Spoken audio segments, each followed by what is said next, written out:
Holy cow! I can't believe it's been a year since we've started this podcast. In honor of successfully popping out episodes for an entire year without completely falling apart, we have a very special episode for our listeners. While this episode is more of a conversation between the hosts, there is a trigger warning about discussions of suicide. Also, a friendly reminder that cuss words are a part of our regular vocabulary and drinks will be had. So, keep that in mind if you are sensitive to liquored up loudmouths.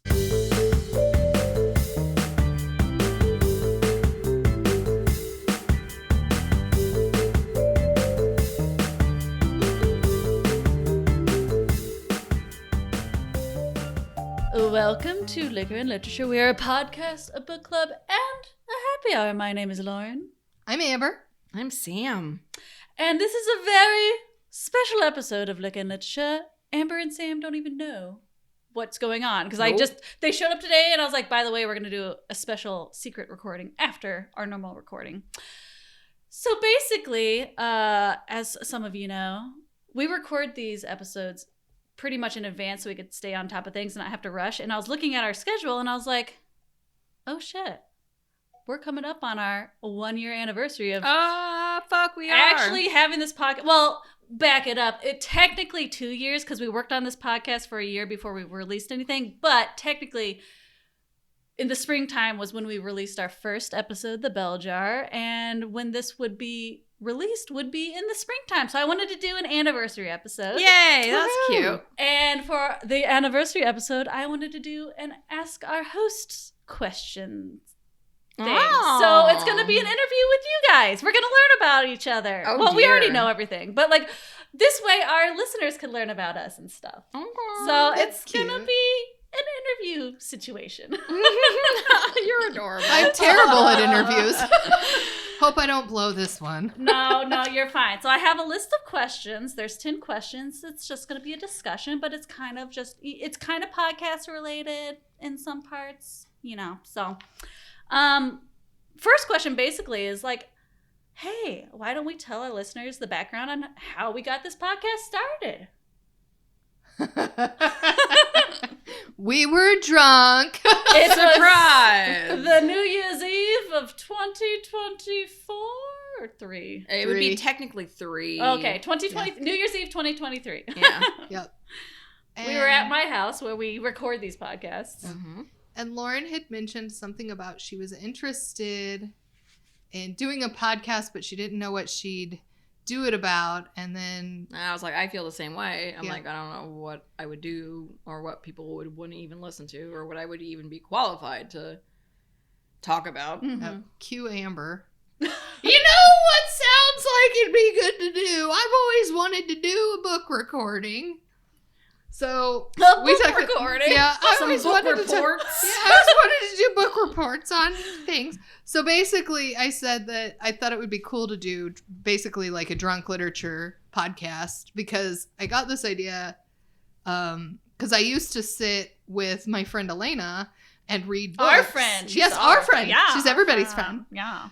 And so when Elena would come by to visit, I would tell her about the books I was reading, and I was usually quite intoxicated when I did so. And she's like, you should do this like for a living. You should tell these stories like this.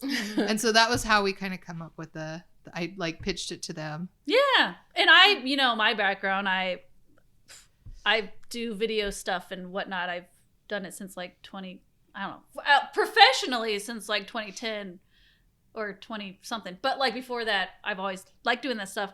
And I'd never done like audio stuff before, like legitimately audio recording stuff like this. So I was like, oh, this will be a great learning experience for me. And I did learn a lot. So and I'm nerding out. Like, Yeah. I like love doing this. It's so fun. And I love that for you because my original major in college was audio engineering. And I was like fairly decent at it. And I was like one of the few girls. But I left because the instructor / the like guy that was over the program was a fucking sexist asshole. And he was like, please don't leave. And I'm like, I'm leaving because of you, you asshole. do you Yeah. not understand Do you not realize? here? Yeah. Like, and he wasn't even like real bad to me, but I was just like, you do understand why, right? Because you're making this a difficult fucking learning space for women, which it Mhm. still is not like a Yeah. very popular like place for women, but Yeah, like, it's definitely a male dominated. Like Yeah. anything with videography, like Audio, audio anything like recording, really is very male. So I love that you are like enjoying it and Yeah. taking it in and learning new stuff, because it was definitely an adventure that was not for me. like as long as you like doing that, that's fine. I'm here for you and I will support it. Yeah. So I thought one of the funniest things about like us deciding on that though, like we just like drunkenly decided this on Yep. New Year's Eve. Yep. At this table that we record at today, like we were literally like, yeah, let's do it at like midnight. I don't even know if it was midnight yet, I but don't know. we were all wasted by that point. Yeah. Yeah. But we fucking did it. Yeah. We just kept going with it. So. And so I told my husband that like we talked about it and he was like, oh, okay. And then the next day I was like, yeah, so Lauren's going to do the editing and like all the stuff on the podcast. And Sam says she's going to make the drinks and I'm going to go ahead and do the authors. And he goes, so wait, you drunkenly decided to do something with your friends and you're all like going to fucking do something together for real? And I said, yeah, We're we gonna are. follow through. Yeah. And he was like, that must be so nice. He's like, I don't think that would have ever worked in a million years with any of my friends. And the I was like, crazy "Aw." thing is like we even decided what our first one was going to be about. That night. That night. Yeah, because we all were talking about. I don't even know who brought up the bell jar, but like I had read the bell jar It in was high one school. of I us had too. read it. Had. Yeah, and Yeah. I know because we were talking about like strong women and stuff, and we're all very strong women, and I don't know. I feel like it was one of us and something about because I was like I love Sylvia Plath, and I know that's like very like she's like. I mean, there's a reason why she's Bleh, famous, and like guys are like, ugh, and I'm like, I don't give a fuck. She's like amazing. She's an amazing writer and amazing poet, and I just feel really bad for her because she doesn't have an outlet and and we just like kind of had a discussion about Sylvia Plath, and I was like, I fucking love the Bell Jar. Yeah. And I was like, I don't, but let's do it anyway. Had you read it? You hadn't read it before. I had. You had? Yes, okay. I had. I Okay, had. we had I all did read a- it before. I but did it's a been report while. in I high hadn't school. read it in a long, long time. Same. Yeah. And Yeah. so I was like, I loved it. I kind of wanted to see how it would be to revisit that. Yeah. No, it was a. I It still was- loved it, honestly. Yeah, it was funny because typical to us though. Of course, our first book was going to be the Bell Jar. We picked a pretty Heavy book. a heavy book to do for our first one, but We just keep getting heavier. We keep it going with the dark shit. So you know what? Yeah, Yeah. and then we recorded like for a year before we even released anything because I was like, I want to make sure we have like at least 6 episodes done so that we know the process of how long it takes us to read a book, do all the research, get everything together, for me to edit and all that stuff, get the social posts out, whatever.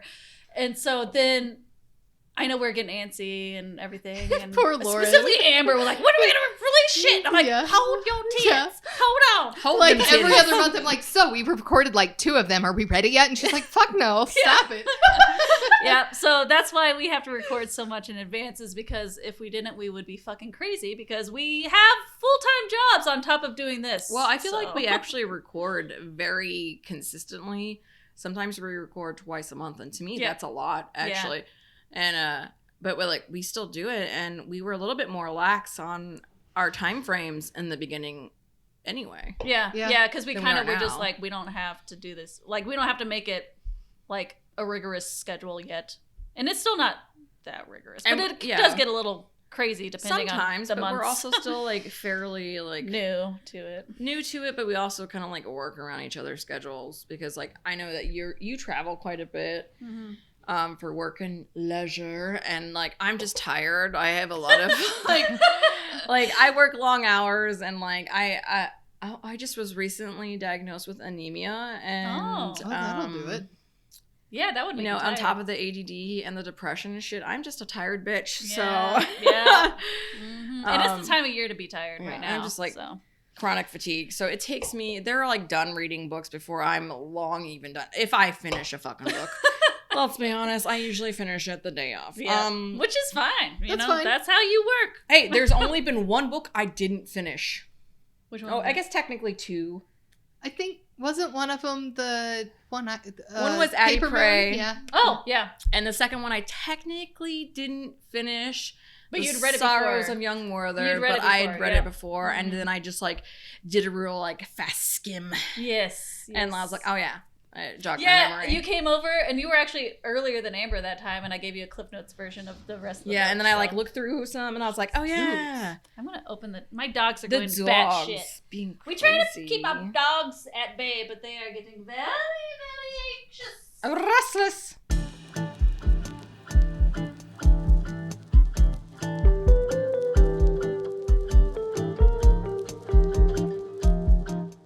All right. So next question. Well, it's actually not really a question, but I was like, why don't we tell our listeners a little bit about ourselves and how we met each other? So Amber and I jokingly say we were best friends in the womb because our moms were working together whenever they were both pregnant with us, and we grew up together. Our families are friends and everything. So I basically don't know life without Amber. Yeah. We've been best friends since forever. So I say we were besties in diapers. yes, yep. So I think I became friends with Ellen in high school. Yeah. I think it was like sophomore year, maybe freshman year, but definitely sophomore year. Might have been freshman. You I don't like know. dyed her hair and stuff, right? You Yeah. remember yeah, she had that crazy like red hair Mhm. and the purple hair and stuff. Yeah. So I was the crazy weirdo that would dye everyone's hair. And right now I actually have purple and blue hair, which is funny because you just did the post for the lady from the Black Lagoon. Yeah, and her hair is like that. blue. Yeah. I was like, girl, we gotta be friends. I know. We're Yes. the same. And you have a cute little beanie on that matches your hair right now. Sam looks really adorable today. Today, guys. Today. But yeah, so I knew of Lauren and in high school. Yeah, so I moved to like St. Louis, and I moved to like Tulsa, and then I moved to Pittsburgh, and then I came back, and Lauren came back around the same time. And anytime Ellen would come back to town, I'd come out and hang out with her and at least see her at least once. And I know one time, her and Sarah were both like, oh, you need to hang out with Lauren. I'm like, but I don't really know her. Yeah. And I'm like terrible with making new friends. Like, I am literally the type of person that like, I will not talk to you. Not because I'm an asshole. It's just because I don't know what to say to you. Mm-hmm. Like, it takes a lot of time for me to like kind of warm up to someone. Yeah. Lauren's easy to get to know, though. Yeah, she is. She's very vivacious. I basically love everybody until you give me a reason not to love you anymore. Yeah. And I'm just like, Yeah. I'm just like very cautious about like who I let into like my world. Because I feel like I read people pretty well. So I take my time and read a person, and then I'm like, do I want to invite this kind of like energy into my world or not? And I invited in Lauren's energy into my world. Yay. Because she's ridiculously adorable. Aw, thank you. And so yeah, we just started hanging out, and then I also met Amber. I'm pretty sure I knew Amber actually before I really knew you. Oh, interesting. Mhm. Yeah. It's So small world. there's that. But then we all ended up started doing trivia together Mm-hmm. after Ellen basically forced Lauren and I to become friends. Yeah. Yes. Sarah and Ellen were like, you need to ask Sam to do things. She's not going to ask you. I'm like, got It's it. true. I'm not. And we were on a float trip together once, and I was like, Sam, we're going to be friends, okay? Like, I remember having a discussion And I with was you like, about it. all right. I was like, apparently we need to be friends, so I'm going to ask you to do things with me. Yeah, and I was like, you're gonna have to because Yeah. I'm literally not gonna say anything. And then I know I told you this a couple months ago, but I already knew you were cool, but this is what solidified. I was like, she's a badass bitch. Was our hometown gets crazy whenever St. Pat's comes around. It's just like insane because we are a college town. It's a bunch of drinking, whatever. So I invited Sam out for like the St. Pat's parade or whatever. We're actually in the Guinness Book of World Records, but not for a good thing. For like So, the like, most most alcoholic deaths on St. caused by Pat's. alcohol, Oh, yeah, like on Jesus. a day is Yeah, the St. that's Pat's. not good. Yeah, not a good thing. But we were like in this crowded ass like bar, and some other of our kind of friends were there, but like we weren't talking to them. And so we're just talking to each other, and I don't know how it got brought up, but we started having a very in-depth conversation about taxidermy, and that's when I'm like, okay, Sam is a badass bitch. I love this person. We're literally in this drunken ass bar with all these people, and we're talking about taxidermy. And I'm like, How okay, very weird and on point. I was like, I need to know more about this Sam lady. And then she gave me a crap taxidermy book for Christmas. Yeah! And I was like, yeah! I wasn't even playing it. I just saw that at the bookstore. I'm like, yes, that's Sam. It's That's something a I Sam would book. love, and I did. Yep. All right. Next question is, what are some of your favorite episodes that we have done so far? Ooh. See, I wrote these questions and I still don't know the answers. So the funniest one I think we've did, because I just listened to all of them the other day, I think our funniest episode is probably the Greek mythology one. Yeah, that one's pretty good. It's pretty funny. I am actually terrible, and I'm not up to date on all of our episodes. Well, I wasn't gonna really listen to them because I was like, I was really nervous to listen to them for a minute because I was like, It's weird hearing What if yourself they- talk. It is, Like, yeah. what if you know, you it's kind of bad? expose parts of yourself as you're doing podcasts. So, like, not to Yeah. get off subject, but anytime someone tells me that they listen to the podcast, my first immediate reaction is, I'm sorry. I'm sorry that you're listening to it. Because I'm like, we cuss a lot. Like, we do a lot of we have weird conversations. So I'm always like, oh my gosh, do they hate me now? Because do they judge me because we do this podcast? But I'm like, who cares? You know? Yeah. Well, and if they do, like, Eh? that's on them. I'm just like, This is us. You I'm don't have to sorry. listen to it, yeah. exactly. So So anyway, go on. Sorry, Amber. it's okay. But I thought that was probably the funniest one. Probably one of my favorite. I really do like the bell jar episode. Yeah, I that think we one got really in depth on is it. good. And I think we did it relatively delicately, with one exception from yours truly, which is shocking for me because I'm a fucking mental health nurse and I was really upset about it.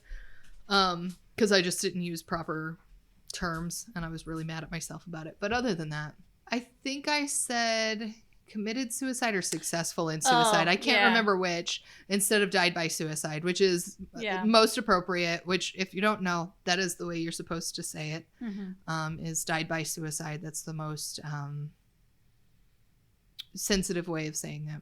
I forget if because I was going to talk to you guys about this during the Young Werther episode. Did I talk to you guys about the ologies episode that covered suicidology? Did I mention that? I don't think so. remember that. So there is an actual Ologies is a podcast. The host is Allie Ward. It's great. Her motto is like ask smart people dumb questions, basically. So each episode she has someone come on that specializes in oceans or bugs or whatever.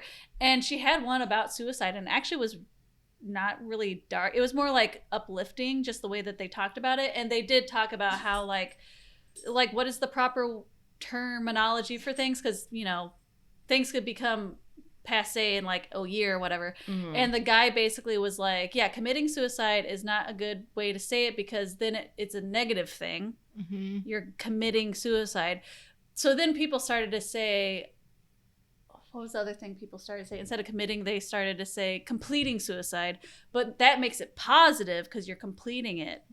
So instead of saying either of them, it's death by suicide. Yeah. I don't like completing. I don't see that as a positive. I see it as a task that you check off. I don't like that. Yeah. No, And then- it doesn't sound right. No. It sounds like really Textbooky. Yeah, And I don't then like it. The one that the one that's most commonly like the successful in suicide, and that sounds really Yeah, like Oh, yeah, that's not that's good. one of the ones that's really common. That They were it's like- successful. Yeah. and it's like I don't it's like not that. successful Yeah. though, is it? okay, they did what they meant to do, but is that a success? Yeah. So it's just dark, but yeah, died by suicide is the most correct terminology, and I did not use it, and I was really upset at myself later. And then I wasn't laughing at her attempting suicide. I remember being upset with myself because I think I was uncomfortable. Yeah, some people laugh whenever they're Yeah. uncomfortable. And I think you could tell when people are laughing when they're uncomfortable. Yeah. Like, I don't think people are thinking you're an asshole. Well, and I made a comment about it too, but where she was like walking through the house with the robe, behind her, like she had it tied around her like a noose, and she was just walking around the house with it tied like that, looking for a place to do it. And the image to me was very comical. The actuality of it was not comical. Yeah. but the imagery of that was comical to me. Like, and this is just like when we were doing the cookbook episode, and I was talking about the one, the drink where the gal had like hung herself in the hotel, and then I was like, yeah, and her spear's just like hanging around. What is up with our fucking brains?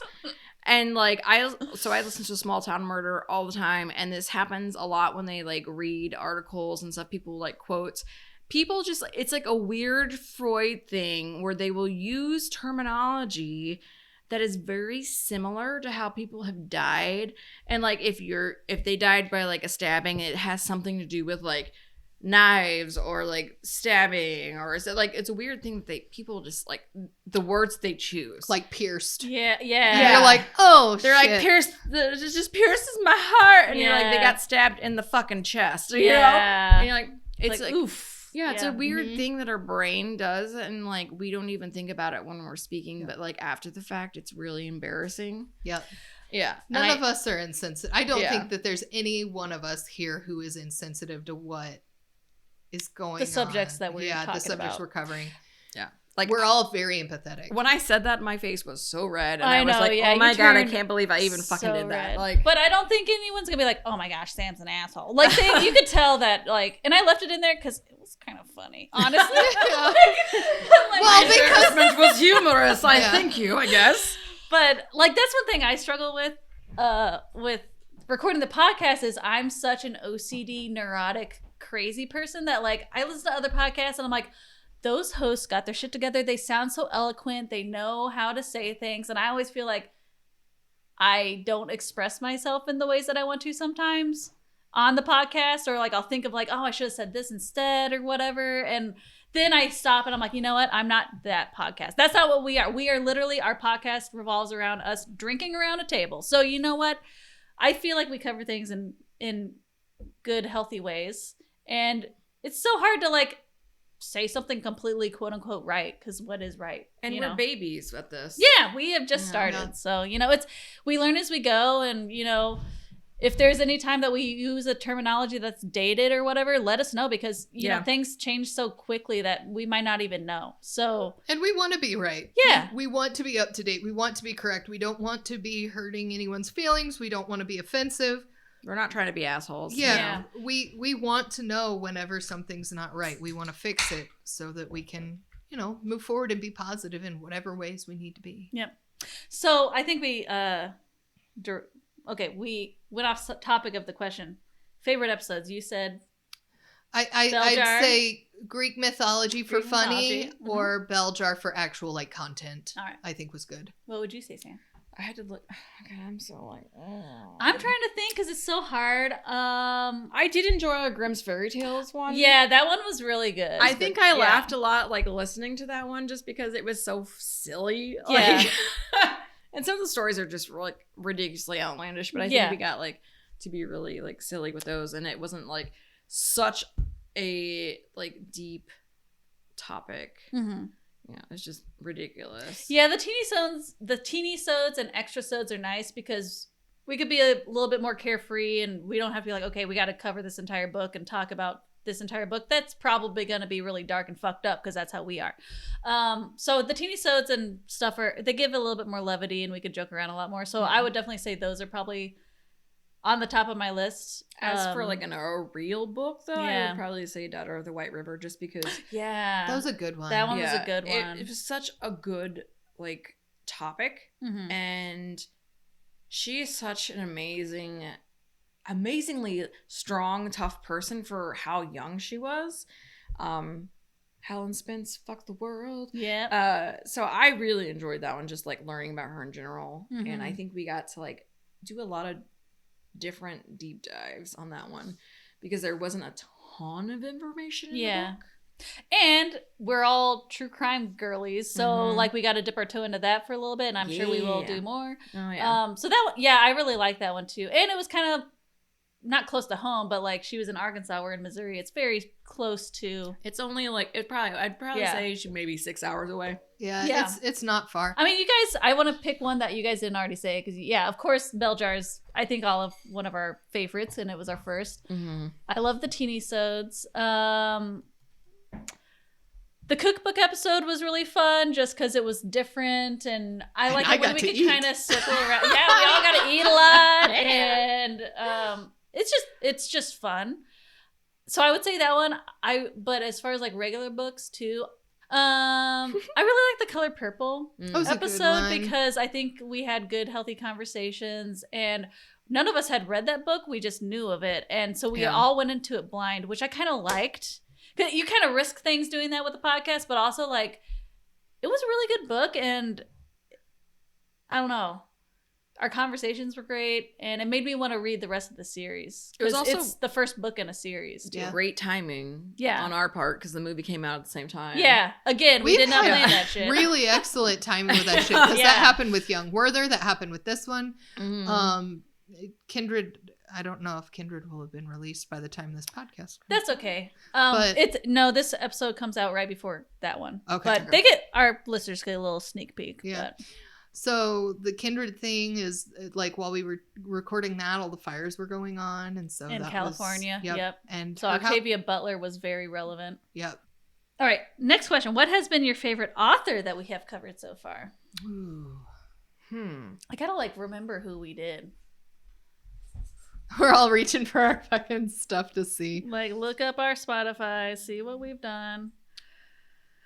Well, I can honestly say Sylvia Plath for that one. Yeah, I honestly think probably Sylvia Plath as well. I'm trying to like... She's going to be an answer for a lot of this, just because, like, that was our first episode. Yeah. Like, of course. And she's done a lot. She's done novels, she's done short stories, she's done poetry, she's done a lot of different types of just writing. So I feel like she has more to offer than just like a standard novel. So I liked her.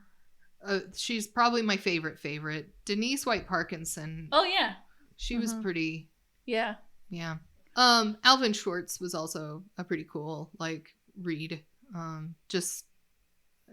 don't know if I'm going to like any of his other stuff, but I'm interested in reading more of his stuff after reading about him a little bit. Yeah.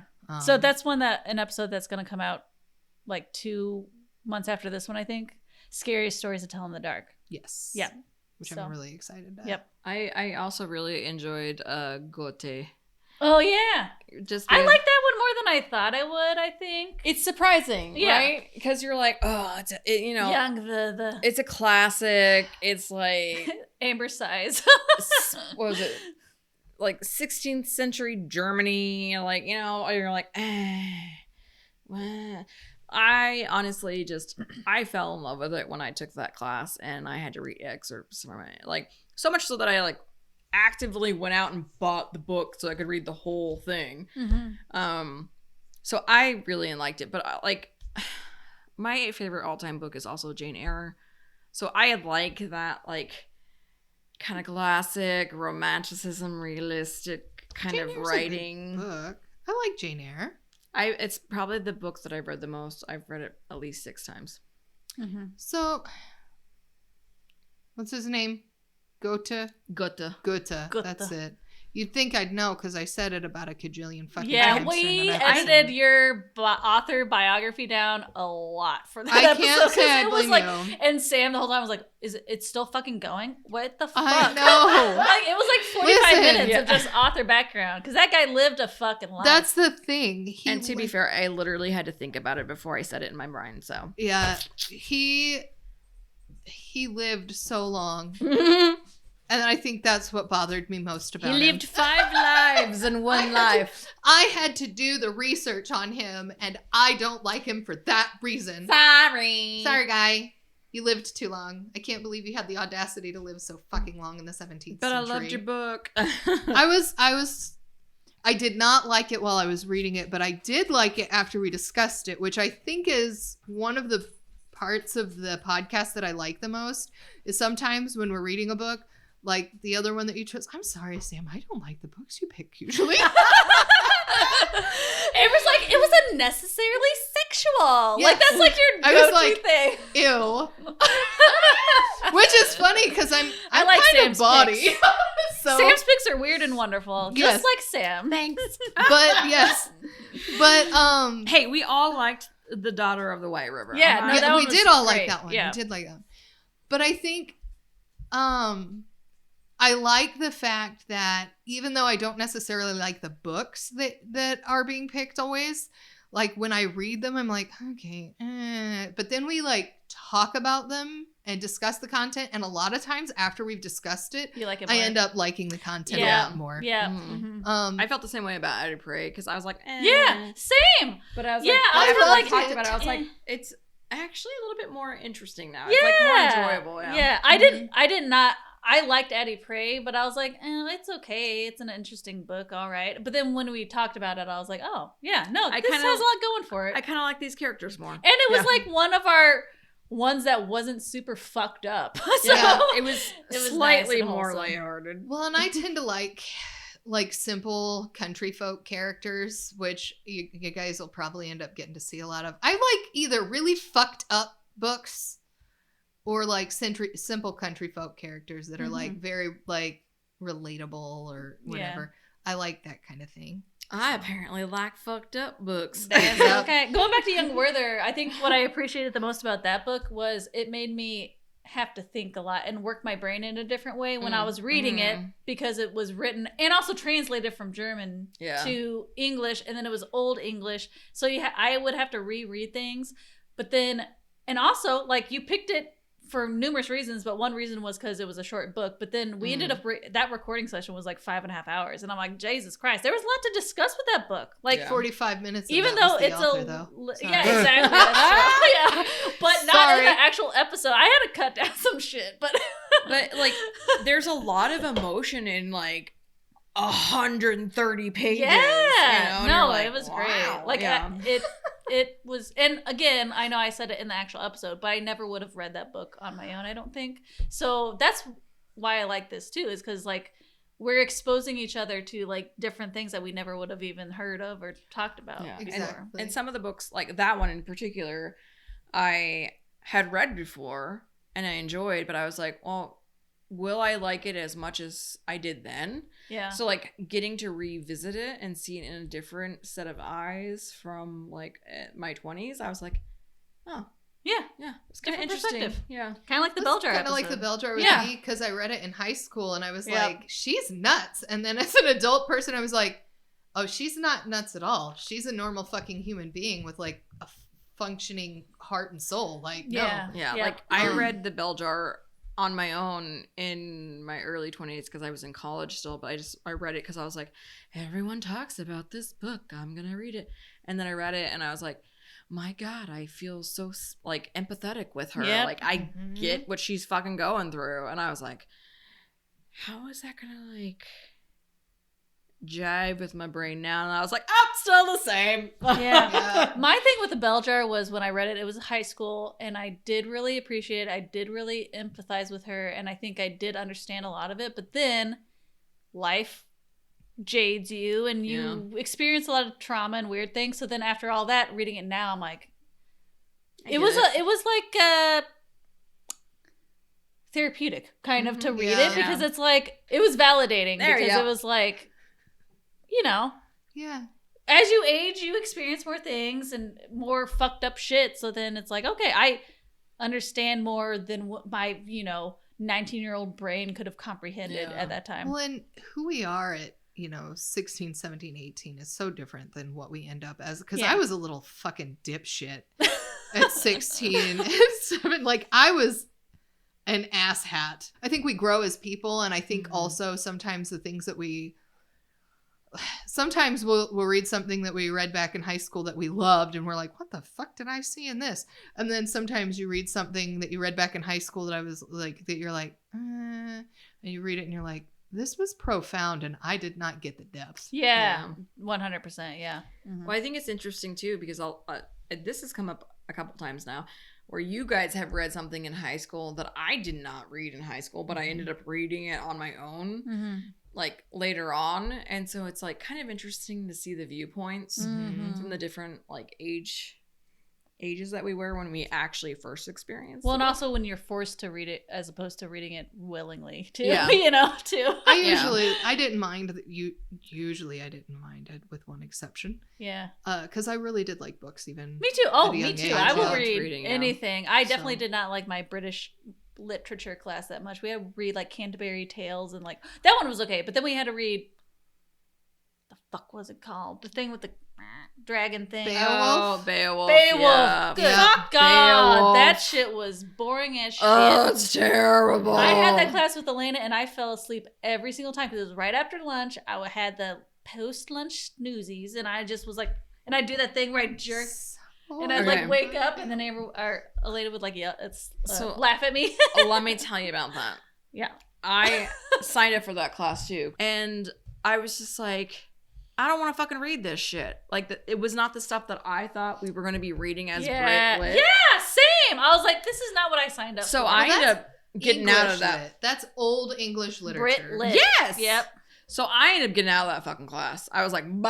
Oh, I Yeah. should have. You know, I read and Beowulf, and I didn't think it was that bad, but Oof. I was in English literature. well, so for my freshman seminar when I went to undergrad, I had to read Beowulf because I took a class over Tolkien, Mm. and because I Oh. love me some Tolkien, and it was also about I do his. not. Me either. I fucking never love read Tolkien. his stuff, but I feel like Oh, girl, I love it. I love it so much. But it was also about his Legolas. Legolas. About his influences and stuff, and Beowulf was one of his influences. So I had to read it for that class, and I was like, "Fuck this shit." I was like, "I hope y'all die because I'm done with this book." Yeah. Beowulf sucks. We are not covering that on this Yeah, podcast. no, fuck that. Even though it has a movie adaptation. Don't care because that movie sucked too. I Because think I worked at the so. movie theater when that shit came out, and it sucked and it bombed. Yeah, I remember it bombing. Didn't Canterbury Tales have the Miller's Tale in it where he like something about his ass? Chaucer is weird. very weird. Yeah, it was weird. Awesome. Yeah. But also, Um, like, medieval I stuff wonder is, if like, that'd be very fun- bodies. That Yes. would be a fun teeny so to each pick a tale from the Canterbury We could do Tales. that, Let's yeah. put that on the list. All Okay. right. So you guys did your author. hmm I think for my author, it's an episode that is going to be released like 3 episodes after this one, I think. But we're going to do a poetry episode. Mm. And I really liked the poet that Sam picked. Oh, yeah, I She forgot was we did that amazing. episode. Yeah, Nikita Gill. Yes. And I really liked the poet that I picked, James Baldwin, because I had known about James Baldwin, but I'd never read any of his stuff, and I really like his poetry. And then I'd never heard of Nikita Gill, and like I loved Nikita. her Gill. shit's very Mhm. powerful and like so short, but fucking I just- everyone has a punch to it. Gives Every you one of her the poems. tingles yeah. on the inside. I kind of want the book. Yeah. So like a I book of her recently went to a bookstore that's like very like hippie like, and I got 2 more of her books. So I have 3 of her books now. If y'all want to borrow them, just let me know. Nice. So yeah, look forward to the poetry episode that we're doing a couple months after this. It's a good one. It's a good one. I liked it a lot. I think that is also one of the episodes that we had a lot of good, healthy discussions Yeah. in. I forgot. Like I say, I'm terrible. I don't remember. My memory's poop. Everything mushes together, yeah. Yeah. And we record these so much in advance, and then I put them in different weird orders. So it's like, And I'm oh yeah. I had, especially the extrasodes, like sometimes we record those way in advance and then they don't come out till like the trivia one. It hasn't come out yet. Yeah. But I finally scheduled it. But like we recorded that like the night that we recorded the Helen Spence episode. Oh yeah. So Which makes sense because I think it had like questions up about the books up till then. yeah, up Yeah. until then. Yep. So, yep. All right, next question. What has been your favorite drink pairing so far? That's so hard too. I know which one. I can't remember all of them. I know which one. While I didn't love the book, I really, really loved the drink pairing for Everything is Illuminated. Oh yeah, you always Because talk it was about a girly that. drink. You always Yeah. talk about, and it was pretty. It was It was pretty. pretty. Like I love the division between like the blue Like and the the float, orange. yeah, because the different weights made them float. And even if you stirred it together, it made a really nice color of green too. It was like it was kind of a swampy green, but nice. Yeah, it was a It's like- pretty color of green. Yeah. Yeah. Very, it would have been fitting for the Lady of the Black Lagoon. That one was a good one. Mm-hmm. Yeah, And that it was that's the on only top of tequila my one, list. but that one was like a nice, very refreshing one. So when it gets warm, we're gonna have to do that one again because I just don't remember that for one. fun. That was the kiwi one with the tequila. Did I like it? I don't think you hated it, but I don't think you loved it. I think Lauren ended up drinking the rest of yours. Gotcha. Which is surprising because I love hers was tequila. different. No, she drank all of hers. Did she? Hers was different. You made hers a little more fruity. Fresh and fruity. I did make it a Fruity, little tutti, bit. fresh, and fruity. Yeah. I did make it a little bit more sweeter, I think. I also like that one because of the history of the distillery. Yes. Like the woman owned everything that they did. I really like that one. First of all, it tasted really good. And then second of all, just the backstory of them was really cool. Yeah. Yeah, I think that's probably my favorite alcohol that we've used just because of the story. That's good tequila. And how community focused and woman focused she is. And it is a really good tequila. And I was just really impressed because it was like a reposado, but it really tasted like a Blanco, which I love Blanco. So I liked it. So I was all about that. My favorite drink. I'm trying to think. I'm gonna go on Instagram and look at our pictures. It might be the Purple Passion. Oh yeah, that one was. That one was very nice. The color purple one. Mm-hmm. It was a very refreshing drink. I remember that. Yeah, it was one that I had already made when I used to work at the restaurant and bartended, and I had like tried it because I was like, "This sounds delightful." The one with butterfly pea in it. Butterfly pea tea. Yeah. Yep. They're pissing in the tea. Pissing in the tea. Yeah. So the Empress Gin is really nice, and it was just like it was fruity and refreshing and pretty, and it was like a very there it is right there. and like Look how pretty that is. yeah, it's such a nice drink. I liked it a lot. Yes. Yeah. I also really liked the Jaeger drink. Yeah, that one was shockingly good. Yeah. And I got wasted that episode. I did too. I drank a couple of those. I think that's the most drunk I've been on an episode. Was it's a lot of work to Jojo make the Rabbit drink, but it's so worth it. It's so good. Yeah, and like you think of things I never would have thought of too. Like I love cocktails. Granted, I've never been a bartender, but like kudos to Sam. She's really good at it. Some creative ass bullshit. I'm just like, dude. Try real hard. I'm just like, I don't know. Like, I was gonna say, like the mythology drink pairing where you put the glitter in it. I was like, hot damn, that was so fucking cool. It's just like, a cute little fun thing to do. I never like, would have a thought little extra. of that. Yeah. Like, so yeah. I'm so glad you do the drink pairing because you're fucking good at it. You're really good at it. I enjoy it. You knock it out of the honestly. park basically every time. Like I've not had a drink that I haven't liked. And I'm not someone that likes like everything, but the ones that like, for instance, I didn't like vodka that much, but the vodka drinks that you've made, I have liked. Yeah. You know? Like, I'm not a vodka girl and I've liked a couple of and vodka I'm not a drinks. big like champagne person, but I really like the Young Werther like one you did, and the Belgian one had champagne in it too, I think, or Prosecco. It's like you make The really Antique good Rose or whatever cocktails. it was. Yeah, That one was a good one. That was a really. I drank way too many of those. That's why I got fucked up too fast.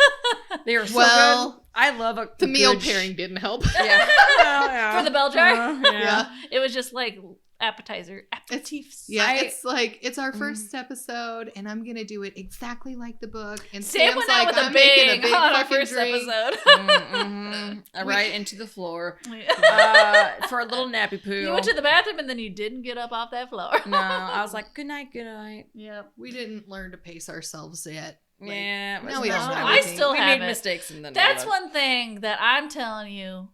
The fact that the movie adaptation is at the very end of the fucking episode. Like half the time I'm like, okay, everyone, here's our movie adaptation. I am very drunk right now. Like, and I feel bad, but it's like, oh my God. Especially whenever we record for like 5+ hours. Like, I'm like, dude, I'm wasted by the time we're done with the episode. See, I'm the opposite. Usually I'm drunk at the beginning and then you're I'm sober sober up. by the end. And That's Sam has usually like how- a steady thing Yeah. going on. I can usually pace myself now after the first one. Yeah. I was like, Well, it's also hard, not hard, but I also don't have to go anywhere because we record at my Yeah. home. So it's like, whatever, I don't have to drive. I mean, honestly, we don't have to go anywhere either. But Yeah. Yeah. I like to go home to my bed, to my cat. yeah, Too. no, I get it. Yep.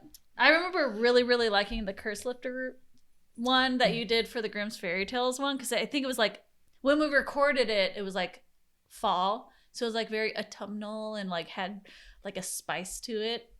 And it was like weird because it has grapefruit in it, and you're Yeah. like, none of these things sound And like Di it would go Serono. with That's what it grapefruit. was. It had Di Serono in it too. Yeah, Yeah, that it's one like- was fucking It good. seemed like it wouldn't go together, but it's actually like really nice. Yeah. So can I add on to this question? The drink pairing one? Yeah. Yeah.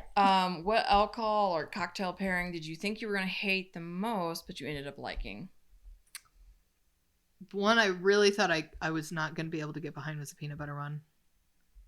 And I loved it. I had like 3 of them suckers. So that episode's coming out after this one. Yeah. So, yeah. That one was good. Yeah, and it didn't sound like it would go together at all to me. I was like, no, this sounds nuh-uh. Nope, it's a ew. Nope. That I didn't Peanut think butter I would booze, like. no thank you. Nope. Apple with it, no. I think that one, besides the Jaeger, probably gave me the most trouble. Yeah. Honestly. The Jaeger one definitely, I think, is on the top of all of our lists just because we all Probably. don't It's like up there. Jaeger. We're all like, fuck that. But yeah, that one was very good. Very pleasantly it surprising. was nice and refreshing. I know we keep on falling back to the bell jar episode, but I will say, like, I'm not a big fan of vodka, and I'm not a big fan of, like, champagnes or Prosecco's or whatever. So the bell jar one, the antique rose, that one definitely, And it was pretty too. it was very pretty, and You're very I definitely feminine. liked it more than I thought I would, for sure. Because I normally don't like those kind of I apparently enjoyed drinks. it a lot. Yes. It was another one that was very, very refreshing. See, and I'm, when you look at me, you probably wouldn't think she's a spritz girl. I fucking love spritz. Like, Ain't nothing wrong with that. so good, so refreshing. I love the bubbly. Yeah. So I would say that would be my, like, Surprising. surprised that I liked it. Yeah. I'm glad that we started off with a good one then. for And you also made me realize Kettle One is a good brand for Kettle vodka. One's Like, fucking amazing. they have really good vodka. So when I go to infuse and make tinctures with my herbs and stuff, I use Kettle One vodka Mm-hmm. because it literally doesn't have a distinct taste. It's just very smooth. Yeah, definitely, yeah. All right. What has been your favorite movie adaptation that we have covered? Ooh. I really liked that Everything is Illuminated. Yeah. That's Mhm. pretty. Also, he's pretty. Elijah Wood and the Go-Go Bordello guy. Yeah. Not so much Elijah Wood for me, but yeah. It's the Go-Go Mustachio. Bordello guy. Yeah. I'm pretty sure in that podcast I talked about him having I would have his babies, and I don't want to have anybody's babies. So I know. I remember when I was editing that, I'm like, what a weird thing for Sam to say. I like the Eastern European man, apparently. Very, very handsome fellow. I'm a sucker for a musical, though. Yeah. I really liked The Color Purple. Yeah, I did too. I was thinking, and like we got to go see that in theaters together, which was really cool. That was like fun. that experience was really cool. I want to rewatch the Color Purple, like the movie or the musical. Remake. I watched that while I was working out, and I specifically loved because I finished my workout. I started my workout, and then I finished while starting that movie, and then I finished my workout shortly after. What's her name? God, I fucking loved her. She was such a badass. Bust down the door. Yeah. Yeah, after that what was her name? part of the movie. Yeah, it's the chick from the Orange is the New Yeah, Black. Sophia. Yes. Yes, I loved Sophia's character. Sophia was fucking badass. Mm-hmm. She was my favorite character. Yeah, I did really like the Color Purple musical adaptation. And I think it's getting a little bit more. I just was bummed that it really didn't get much recognition. Yeah, people were hating on it. Well, because people don't like musicals, which is stupid. Like, musicals have their time and place. And I was actually kind of worried when we might have even talked about this, but I was kind of worried about the musical portion of it because the musical portion of it because I was like, how are they gonna because musicals are like, and they did it in a really good way. Like I would see The Color Purple on Broadway. It wasn't for a sure. super musical. Yeah, it wasn't too. Everything's bad. fucking broken down in song and dance. Yeah, it was good. It was broken up pretty nicely. Because whenever I found out it was a musical, I was like, well, how the fuck are they going to do that? Yeah. Because it's, darker I knew it was going to be good because I knew it was a play before it was a movie. Same. So I was like, okay, they got this. This isn't going to be bad. But I figured they would have it handled because it's been a musical Yeah. for a long time now, but Yep. But they did really excellent casting with it. It was pretty in a lot of ways, and I liked the music in it. Mm-hmm. And again, the casting was just on point. I felt like Yeah. that's. Oh, yeah. I think that's what made Everyone the in movie that for me. movie was, wonderful. especially compared to the older one, Yeah. where it's like Suge was not right. It was like The only one that really was any good, I felt like, was Whoopi. Whoopi. Yeah. Yeah. Mm-hmm. Like Oprah was okay, but like she wasn't great. I didn't think she was. She Okay. was She was like yeah. emotionless. There was like nothing. And I'm kind of glad that we watched the newer version before we watched the older one, because we watched the better one first. Yeah. So then it's like, Yep. oh, Honestly, I think so, too. Like, yeah. And maybe it's just like our age or whatever, but like I know we talked about this, like it was on all the time on TV when we were Yeah. younger, and none of us had really Ever watched it. Yeah. And then we watched the newer one and we were like, oh, we really enjoy this. And then we watched the old, like the original version, and we were like, eh. Yeah. It just wasn't great. It was the casting. I Yeah. really Yeah. think it was the casting. I think And it would've been an director, excellent like movie nothing against otherwise. Steven Spielberg, but he should not have directed that. He No. should have let someone Yeah. else Oh. direct that. Danny Glover in the first one was really good. Yeah. Yeah, but it's Danny Glover. He's like great. He's just a great Yeah, but it actor. was. He was like a shithead. Yeah, it was really hard for me to see him in that role because I like Danny Glover. Yeah. You're like, oh, you're a creepy. But that's how you know shit. he's a good actor. Yeah, you know? Exactly. Yep. Yep. What would you say for your movie adaptation?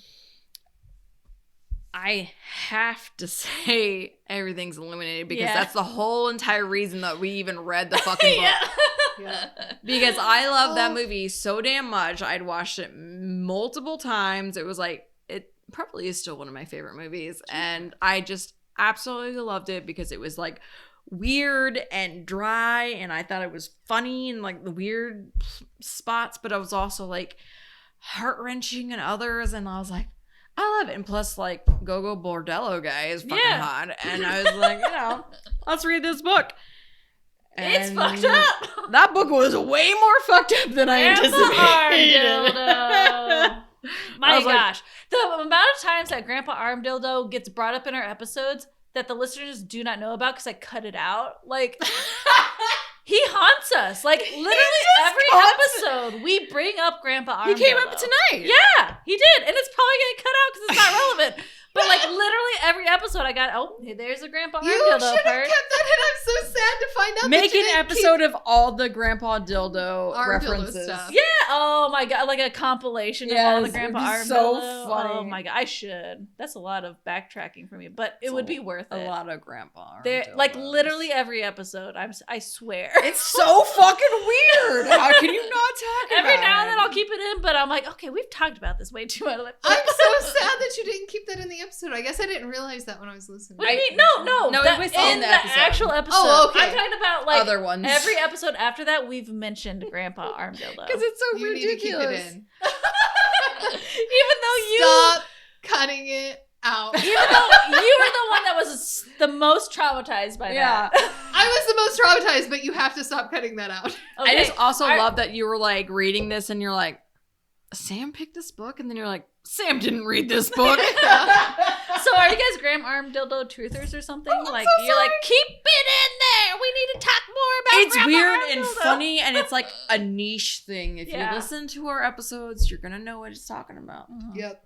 I think that's why I want it in there. And Yeah. if you haven't, and you just like comment in a random one, you're gonna want to go back and find out what the fuck that I was mean, about. who knows? Maybe I don't kept want it it on in. a t-shirt. Or Maybe it's like a little anything. Easter egg. It is like an Easter egg. You Yeah. know what? If it's on a T-shirt, I'm not mad about it. Grandpa Arm Dildo. Hello. That is a conversation starter if I've Yeah. ever seen one. Like Exactly. if you need to go somewhere, you're going to a party, you don't know anyone, wear a shirt that says Grandpa Arm Dildo. You're gonna have conversations. Yep. Let me tell you what. The conversation might be, you need to leave this party. Or what the fuck is that combination of words on your shirt? And is it What right? is going on? Is that supposed I have questions. to be like that? Yeah. Because I have questions, but I don't know that I want the answers. me personally, I'd be like, I'm like the wallflower, and I'd be like, what's up with that shirt? Yeah. What's that about? Yeah. Like, Yeah. I need to know because I'm like, Like, that's you're too my fucking friend. weird. Yeah. We need to be friends now. Explain. All right. I would say for my movie adaptation, Jojo Rabbit. I actually was gonna say I really did like Jojo Rabbit. I remember watching the movie before I read the book. And the way that they made it, they like twisted it into this comedy satire, dark comedy, granted. That was which funny, I love dark comedies. And, I did like the book. It was definitely one of the harder ones for us to talk about. And definitely editing, I was like, fuck this guy.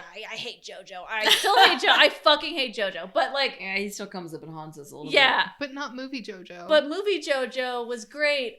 He wasn't great. Not great, but he was way better than a little bit more innocent than book JoJo. Yeah, I wouldn't say great. I think he was a lot more innocent than book JoJo. He was just just the creativity of how they made that. I think he just didn't want to be alone, in the movie. Yeah. Book JoJo, go fuck himself. Yeah. But just the way that they creatively were like, well, we need to make this digestible for viewers.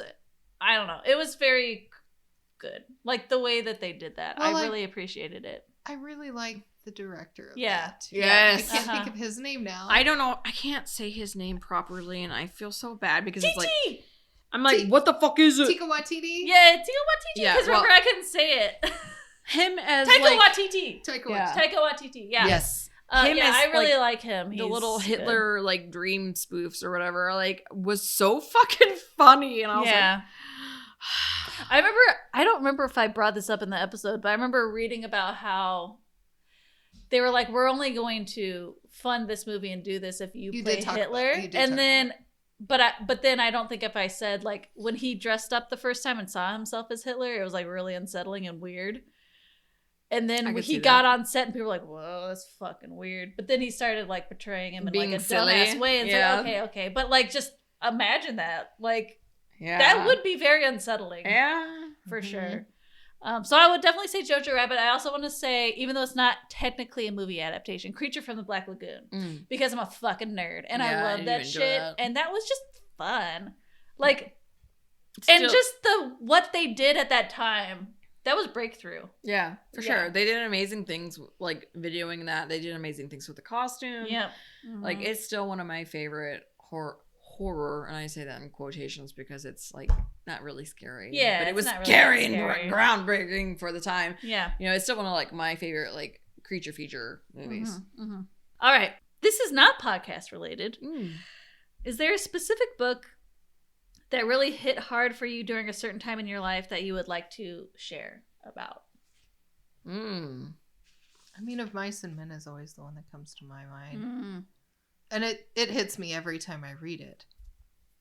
So I just have this soft spot in my heart for Lenny's character. Yeah. And I remember the librarian finding me just sobbing. Aww. Yeah. When I read it, she's like, is everything okay? And I was like, I just finished Of Mice and Men. And she's like, oh yeah, that's a good one, huh? And I was like, it's like my third time. And it still hurts my heart.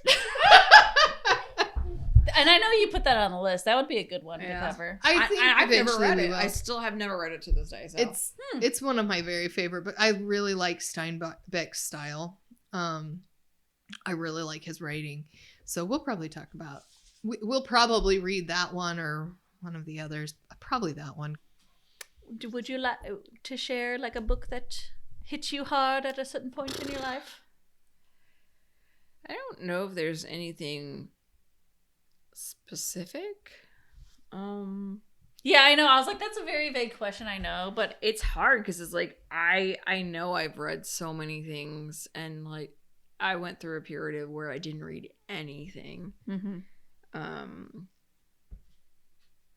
And it wasn't until recently where I really started reading again. Well, like when we started doing this. So a lot of stuff that I've read, it's been a long time since I've read it. Maybe I guess I could say Jane Eyre, just because it's like I can kind of understand like the low stature in like life, and just like really having to like work for whatever you have. And, just all this, like, shitty things that come at you, and you're like, do I just do it because it would make me a little bit more comfortable, or do I didn't just say no and just like keep on doing what I'm doing and hoping for the best kind of situation? I've never read Jane Eyre. Is it pretty big? It's very large. Yeah, Yes. I thought so. Yeah, It's like 1,000 pages or so. Yeah. So it is quite large. It's a good book, though. It is so Mhm. good. So good. The depth of like a lot of it. Yeah, and just the depth of character for Jane is really, really good. And she does have a lot of tragedies, but she just keeps fighting through and overcoming the different things that happen to her, and none of it's like really any of her doing. It just happens to her. Yeah, and I just really do enjoy the book a lot. yeah, and you like period pieces a lot too. I do. Yeah. I am a big bodice rippers. I'm a big historical fiction person. Yeah. There's a book called like Into the Glass Darkly, which is actually a part of a Bible verse. But he's more of a bodice ripper, but it's huge also. So like we couldn't read it. Like and it's just too big. And that's probably one of my more favorite books too. That's cool. Yeah. Maybe I'll have to read Jane Eyre sometime. Yeah, do it, girl. I would say my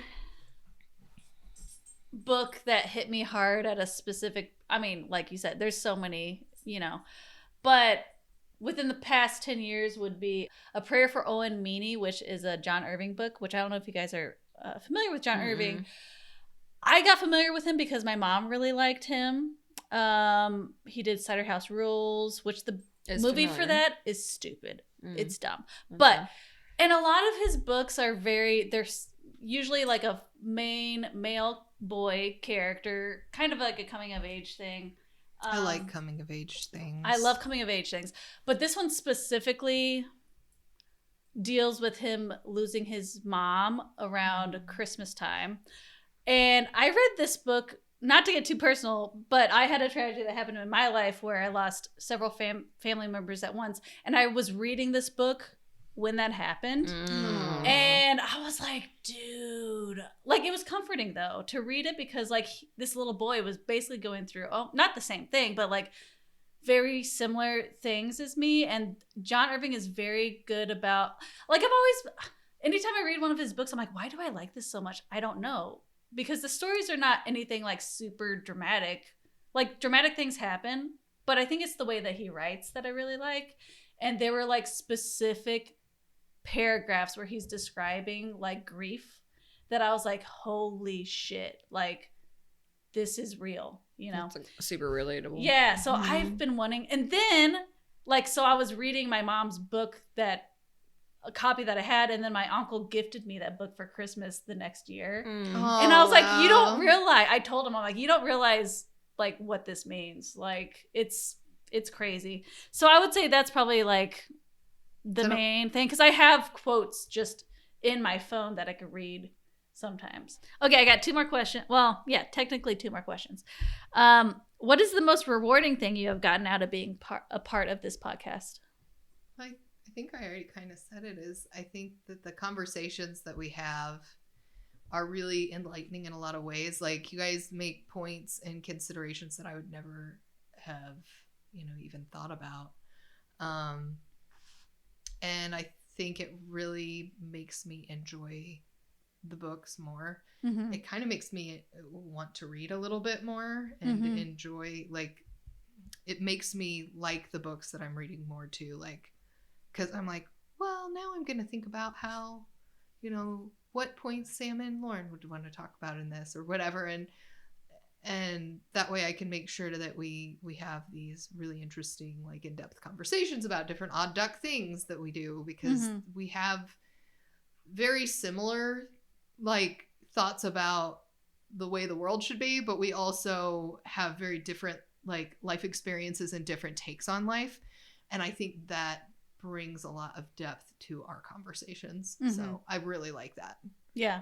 Oh, yeah. Definitely. Yeah. I would agree with that. I feel like I'm like kind of like but if you look at it this way, devil's advocate. Yeah, but we need that though. Because I'm always like, fuck JoJo, fuck whoever, and you're like, Yeah, but you gotta, Lord, I feel like you're the most fuck this person at the the table. amount of times I say "fuck this person," it's a lot. It is. Yeah.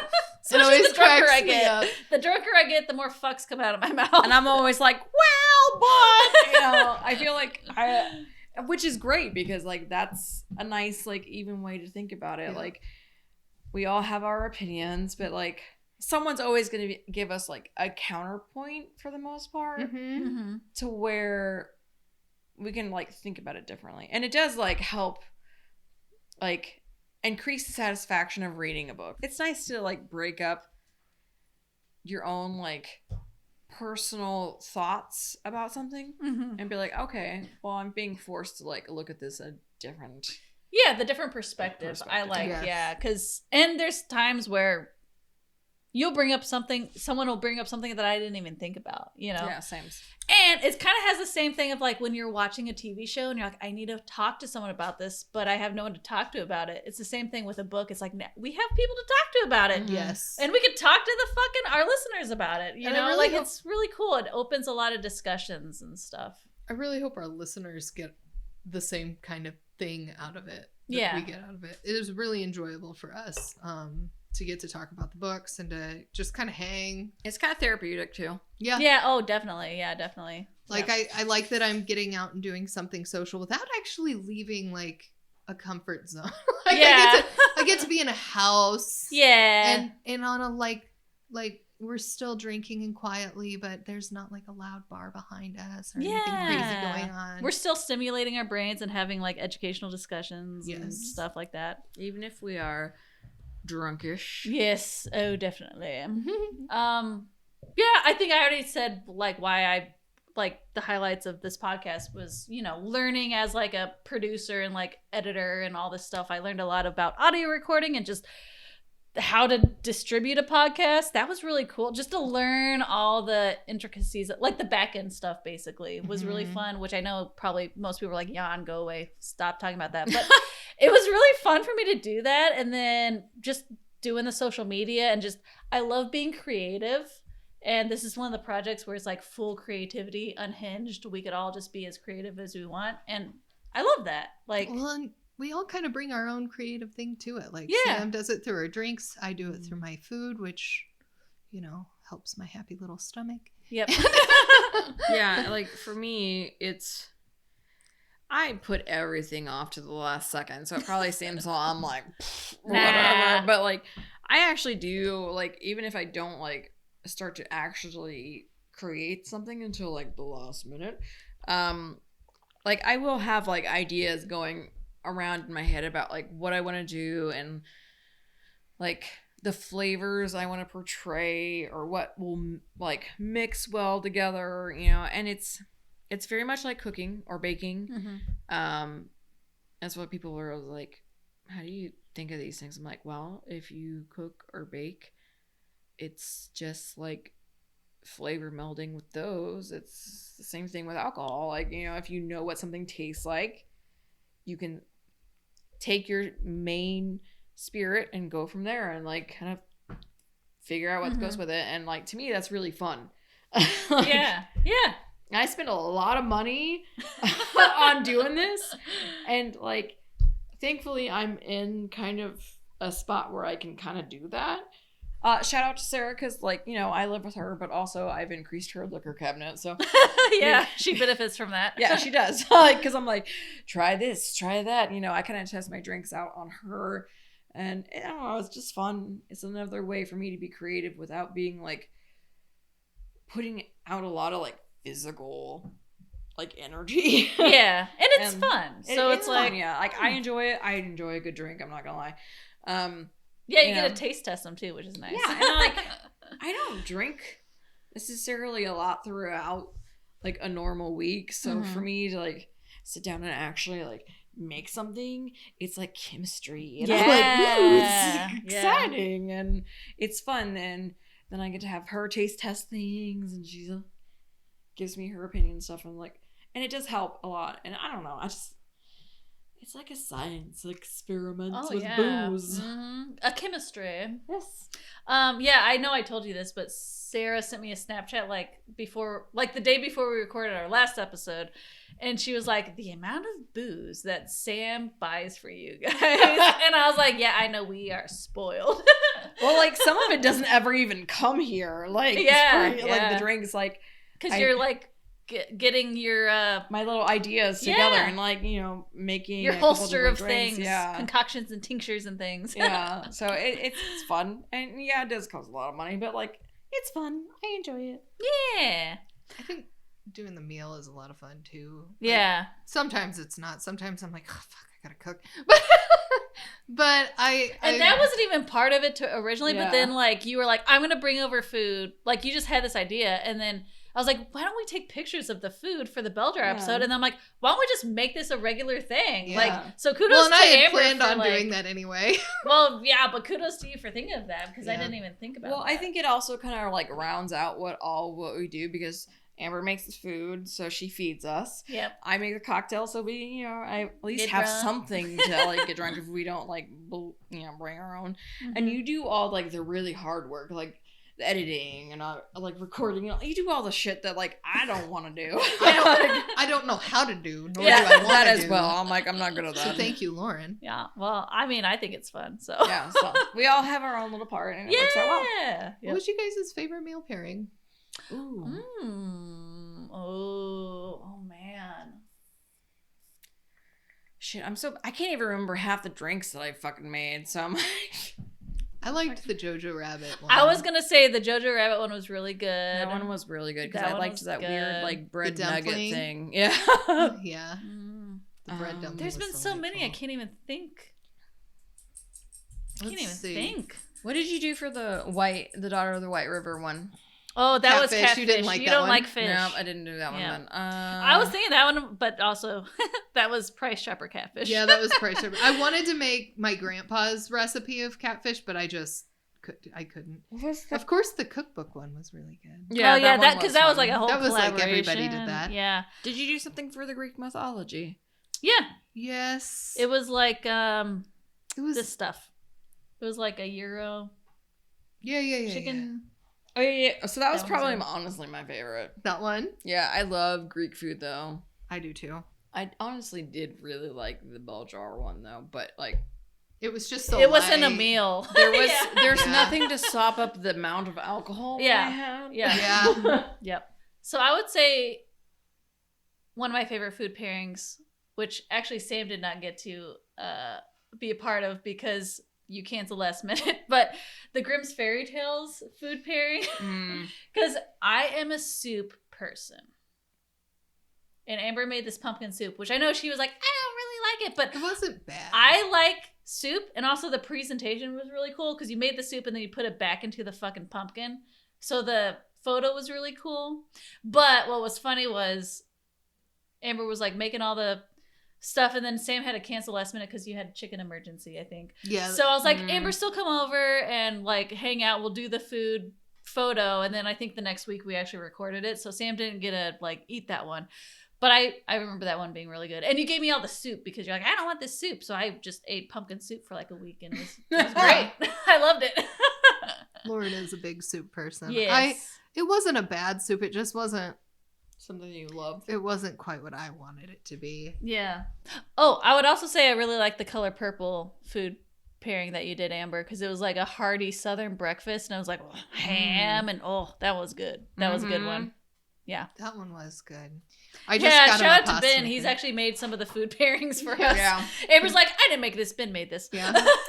If it's baked Like or the a bread dessert, there was bread that he made several times. that I yeah think. he One was for everything was illuminated. Yeah, that's what it was. I was thinking of. Yeah. yeah because it was a challah bread. Yeah. Mm-hmm. And he helped me make the rugelach. We made that together, but he helped me make the rugelach. Yep.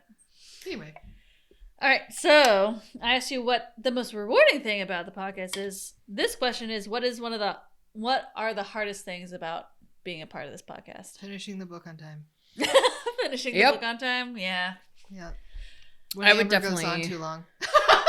I would definitely say timing, because Mhm. for me, I was like, I'm a terrible procrastinator, so for me to like finish everything on time and get everything together on time is just that's asking a lot. Yeah, I know. No, but it shouldn't, and honestly shouldn't be. It's just me. Well, and it's just life too. Like it's like we said, we're doing this out of passion. Like this is not our full-time job. We have full-time jobs and stuff. So juggling this, which I knew whenever I got into it, I'm like, this is going to be a lot of work. It's basically about the amount of work that I thought it was going to be. And you have probably the most amount of work than all of us. So. Yeah. But yeah, the timing definitely. I know I've talked to you guys about this a lot. I was like, I never want this to feel like work. But I knew that once we started putting episodes out that we would have to be on a schedule. Yeah. And I apologize every time I'm like, we need to keep on, like, I'm like the little regiment like person that's like, okay, when are we gonna record next? We gotta keep on going. And I hate being that person, but it's also like we need that. We need that because Amber and I are both like ADD over here, like Matt? What? Well, so I'm the ADHD that's like, let's just jump into everything and do everything right now. Yeah. Because I get way ahead of myself. I'm that ADHD. And I'm the ADD that's like, yeah, I want to do that, but let's do that 15 years from now. Yeah. Like, because I'm tired. And like, that's the fun thing about ADHD. It just presents in so many different ways. Really, yeah, it's very different. And you have your own little ADHD because you're like, you're actually energetic. I'm but I also have OCD, so that's where, which really helps with my field of work, I must say, in a lot of ways. But that's, I think, why it helps with this too, because I'm like, okay, it makes me think ahead a lot, I guess. You know, I would say the hardest part for me for the podcast is not the amount of workload, because honestly, I'm just neurotic and I like working a lot. Mm-hmm. Like, it is a lot, because it takes like. It definitely is a lot. It takes like roughly, well, we got to read the book. We got to do all stuff. But then post, and also we've been doing really long recording sessions, which we've talked about, and we're going to try not to do that. But like our last one was like 7 hours long. That was fucking insane. We're not doing that again. But anyway. My ass was like, can we stop now? Like, I was like, done. Usually they're roughly like 3.5 to 4 hours. We've had 5, whatever. But anyway, it takes me like 2 days to edit an episode, 2 days to mix an episode. Which is honestly impressive. I'm like, again, OCD. It helps. Because I'm just like, I know we just had this conversation, but I'm going to listen to us a lot more. Like, I feel like... you would think I'd be sick of our voices, but I'm not. I think it's like your little hyperfixation. Oh, definitely. It definitely is a hyperfixation. Which can be beneficial. And it's nice, too, because we get to switch it up. Like, I focus on that specific book through everything, like the social media and all that stuff, and then I switch, and then it's a different hyperfixation on a different book. Like, it's really fun. So the workload is not the hardest part for me. The hardest part for me is editing in a way that's going to be engaging to listeners, specifically for our really hard episodes. Like Jojo Rabbit was the first one where I was like, oh my God. Like, it took me forever to get through it just because of the context of what the book was about. And like, not trying to make it necessarily funny, but entertaining. Because not all books, I mean, we definitely do comedy stuff, or we think we're funny, who knows. But it's not about the funny, it's about the content. If I was a listener, would I want to listen to this? So editing it in a way that it would be engaging to people. And approachable. Yes. And the episode that's going to come out after this is definitely going to be a challenge for me. I'm halfway through editing it, but also given the context of what it's about. And also we recorded that a week after the inauguration of Fuckhead. So take that into consideration when you listen to the next episode after this episode, because I think it's still going to be a good one, but it's not going to be as funny, which is fine. Yeah, because it's not going to be super lighthearted. Life is not always funny. It's not a funny episode. Mm-mm. It's very dark. Yeah. So I think it's just dark content. That's my hardest part, is like, because we're so into this. Like, what does an outsider think? Like, do they appreciate this? Well, you know? So, because the thing is, like, the Bell Jar was really dark content, but she has a way of writing that is humorous at times. Yeah. There was nothing humorous about that book. Yeah. Like the one that we're talking about. No, There's nothing humorous about it. I don't believe I laughed at any point in that book. Yeah. But I'm glad we're covering things that might make us feel uncomfortable in certain ways. Yeah, And also it's not topics that need to be that. talked about, you know? Mm-hmm. So I think even though it's hard, we're learning and we're growing as we go. And that's part of this. And that's why, the hardest part about this podcast is also, it goes back. It's one of the best parts about this podcast because we're learning and we're growing and we're challenging ourselves, which I think is great. So, and I think that's really honestly the point of reading anyway, right? Yeah. It's to kind of engage the reader in a different perspective or one that they'd never considered before. It's a good way of escaping into a world that isn't your own. It's also a way of getting involved in a world that's never going to be your own and kind of seeing a different viewpoint that you are never going to be exposed to because you just literally can't even be part of that. Yeah. So I really do enjoy that we get to do this and get to have these conversations because it is important to kind of open our minds to outside viewpoints. Yeah, so. Exactly. Thanks for doing this with me, guys. Yeah, thank you. And I hope you weren't freaked out whenever I was like, I got a surprise episode. I was like, what is I feel like the surprises. I like surprises. Like I sometimes like surprises, but a lot of times I'm like, don't fucking surprise me. You guys are like, okay. I both love and hate surprises. I'm Yeah. like one of these people like, is it gonna be something I like? I just figured I'd be drunk, so it'd be fine. Yeah, exactly. Yep. Take it in stride. Or like at least buzz. Yeah. You know? Are there any closing thoughts you guys would like to say? Because that's all my questions. Personally, I love that we're doing this because for me, I had not read really anything since probably undergrad, like for fun. Mm-hmm. I used to read a lot. I am literally nearsighted because I used to read so much, which I didn't know was a thing until I was in my 20s. And I was like, damn it. Yeah. Yep. I'm like, oh, well, it makes sense though. Well, why I'm nearsighted now because I literally was like, my face was in a fucking book the whole time. If it's not a book, it's a computer screen. Yeah. Well, I did read a lot. Yeah. From like, so I actually struggled with learning how to read. And it took my mom sitting with me basically every night and reading with me until I became like proficient. And once I like figured out how to like read proficiently by myself, I was basically just a fucking book monster, and I just read and had like a college reading level in middle school because I had read so much. So like shout out to my mom for that. Heck yeah. It's definitely one of the things she did right. That's awesome. Takes a lot of patience too.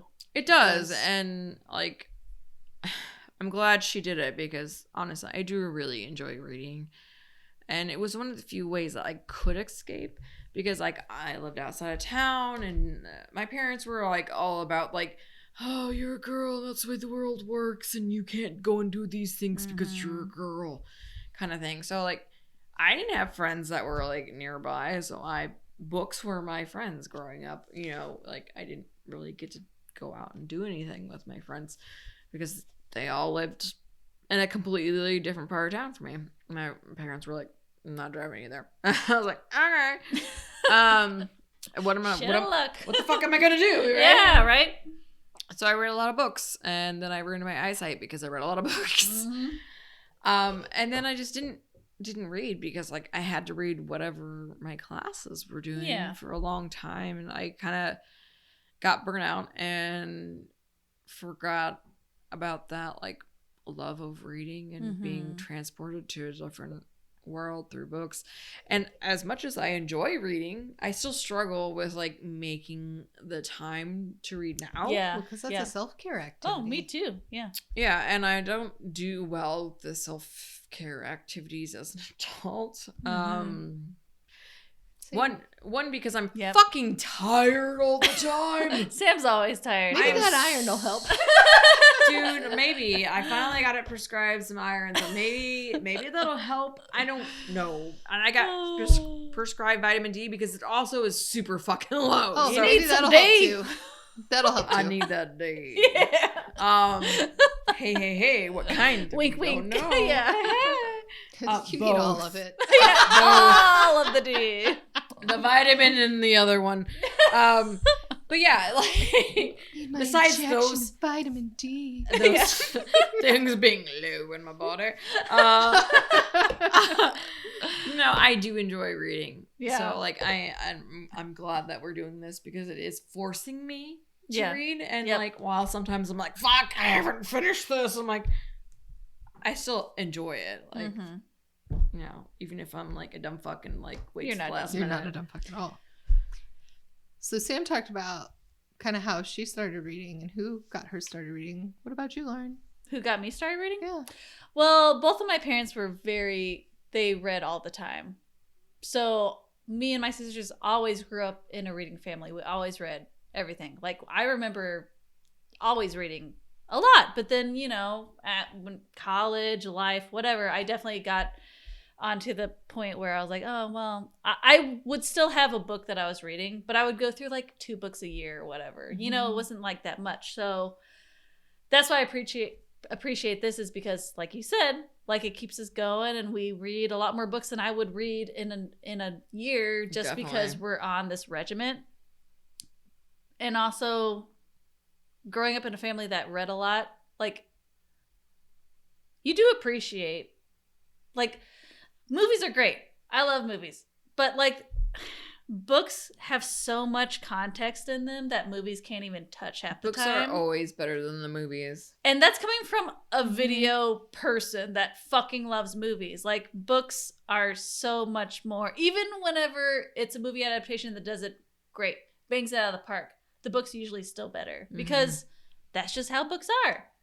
And going back to the self-care thing, like, yeah, sitting down and like actually escaping for a little bit and just reading, like, it's great. So I definitely love it because it makes us read books that we never would have read before. And I think about that a lot when I'm reading. I'm like, oh, this is what I used to do with my parents all the time. We would sit in the hot tub and we would all have our little books and we'd be reading in the hot tub like little fucking nerds. Like, I love that. that's what we would do on like an average Wednesday or whatever. I wish you still had the hot tub. We could be doing that right now. Well, I traded the hot tub for the kegerator I have. So well, all right. because I didn't want to maintain it, but That's fair. yeah, Elena's Yeah. cousin has the hot tub now. All that shit is like the chemicals are super expensive. Yeah. Mhm. So, but yeah, it brings me back to my roots, I guess. I love it. So my grandma Hudson was who really kind of encouraged the reading for me. She used to read to us all the time, and she really heavily encouraged me to learn to read. She used to play reading and learning games with me to kind of hone that. Grandma Hudson only had an 8th grade education. Yep. She was one of the smartest women I ever knew. And my parents, you know, they encouraged it too. My dad does not like to read, but I was really proud of him recently because he's trying to get into reading a little bit. And one of the books that he's interested in reading, because he saw I was reading it, was Daughter of the White River. And of course, Yay! Dad would be interested in that one. Yeah. No, that's a good one for him to read too. It's Yeah. short, Yeah, it's sweet, short, and and matter of it's- fact. I think Yeah. he'll like The Roundhouse too. Yeah. I think he might like that one. Yeah, so I'm gonna. that's my next pick for Yeah, this. we haven't recorded podcast. it yet. We haven't. I mean, I haven't even started it. I know Amber has. I'm about and- halfway I through. read it like 2 years ago, so Yeah. I haven't started it again. Yep. But yeah, It's I'm not- about you guys are halfway getting a lot of previews I'm in this all- episode. I'm sorry. totally No, it's behind. fine. I don't. Yep. I don't mind. But yeah, I'm like really proud of my dad for trying to start reading a little bit more in his adulthood, because he just never really liked books when he was younger. But my dad also didn't have a very encouraging childhood for that. And my mom, she likes to read a lot. And she encouraged it too. Dad is, I remember both of them reading to me. Dad is the one I probably remember more reading to me, but I think it's because he would stumble over words when he'd read, like even just Dr. Seuss books, he would stumble over them when he was reading them out loud to me. He tells the story about how when I was a little kid, he had been reading Cat in the Hat to me, and I started reading Cat in the Hat, and he was like, oh my God, she's reading this. Aw. And then I stumbled in the same place that he always stumbled. Aw. And he was like, oh, she just memorized it. Yeah, well, So, but, That's awesome. That's a cute story. it is cute though, like that you did that the same exact thing that he did. You Yeah. know.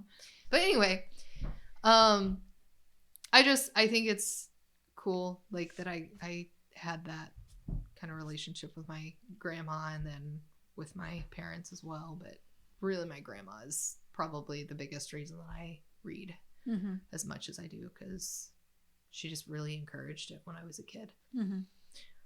So anyway, yeah, I thought that would be a fun little hole to run down. Yeah, no, I like that. Yeah, like that's why I was like, I have some questions, but I'm sure this is going to be at this point a 2-hour conversation. So, one of the things that I think I would like to have more of for the podcast is to make sure that we're announcing to go and rate our podcast, rate our show. yeah, follow us on social follow media. us on social media. You know, like we're just starting out, but if we get a following, who knows? I don't know. But we just I wouldn't mind some want sponsors. people. We want people to let us know whether they like this or not. Like, you know. Yep. Tell us what we're doing right. Tell us what we're doing wrong. If you have any book suggestions, send them our way. Our email is liquor.literaturePodcast@gmail.com. We are on Facebook and Instagram at Liquor&Literature Podcast. You know what? Just the more engagement we get, the better, because we're just starting out. And Definitely the book recommendations, because Yeah. like, I mean, it's just the three of us. There's only so many books that we can come in contact with, and yeah. you know, I know there's so many books and different like situations out there that we could like read, but maybe we would never come in contact with ourselves. Exactly. That could be a really fun one to do too, is just even do a listener recommendation podcast where each of us reads one book that somebody recommends, and then we just kind of talk about it. Oh, bit. like an extra-sode where we all Yeah. talk about, That could be a fun one. Yeah. Okay, so people start talking to us, and maybe we could get a episode with your book recommendation. We could give you a shout out or whatever, you know? 'Cause that would be really fun. That would be fun. I enjoy that. Yeah.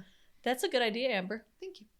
Yeah, definitely any liquor sponsorship, that'd be pretty awesome. Yeah. I wouldn't mean, be sad about that. I would also love new suggestions for liquors to Oh, use. nice. Yeah. Yeah. To have like in the arsenal, because like I mean, I only have access to so much because we're in the Midwest and we only get so much. And you know, a lot of it has to do, especially with like beers, I know for sure.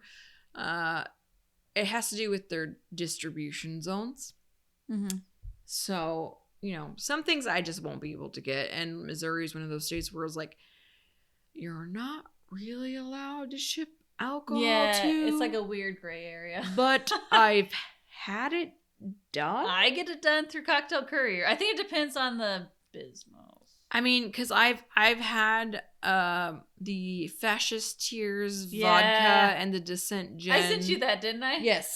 And I'd seen it online, but I fascism! was like, you know what? I'm just gonna fucking do it. After she sent it to me, and I was like, I did it, and I didn't have to Was sign. it good? So the Descent Gin's pretty good. It's different because it's like a smoked gin. Oh, ew. But the Fascist Tears, I was not impressed with because it's very much a normal corn grain vodka. Standard of the road. Yeah, and I was like, fun, but eh. Yeah. I would love suggestions. Yeah, that's a good things idea. that I don't know about because we're in the middle of America and we don't get everything. Yeah. Also, I know Sam mentioned this on some episode, but Spotify, you could comment on episodes and things now. So comment on our Spotify. I think that's where we have most of our listeners. I don't know. Probably. But yeah, just a little bit more interaction would be cool. Just so we know we're not talking to the void. I mean, if we're talking to the void, hey, We're just talking to Ellen. That's who we're talking to. We might be. Hi, Ellen. Biggest fan. We know you're listening. Hey, Ellen. We love you. And if we are just talking to Ellen, that's cool too. She's all over downloads. All right. Well, that's all I got. So that, you know, it's our special anniversary episode. And yeah, hopefully this was entertaining for people. I don't know. I had fun. At least, I mean, maybe Me we too. get a little insight Yeah. Yeah. to our own personal thoughts. Exactly. All right, well, let's do our catchphrase. Cheers. Cheers! Keep the pages turning and the drinks flowing. Yeah, we got that shit.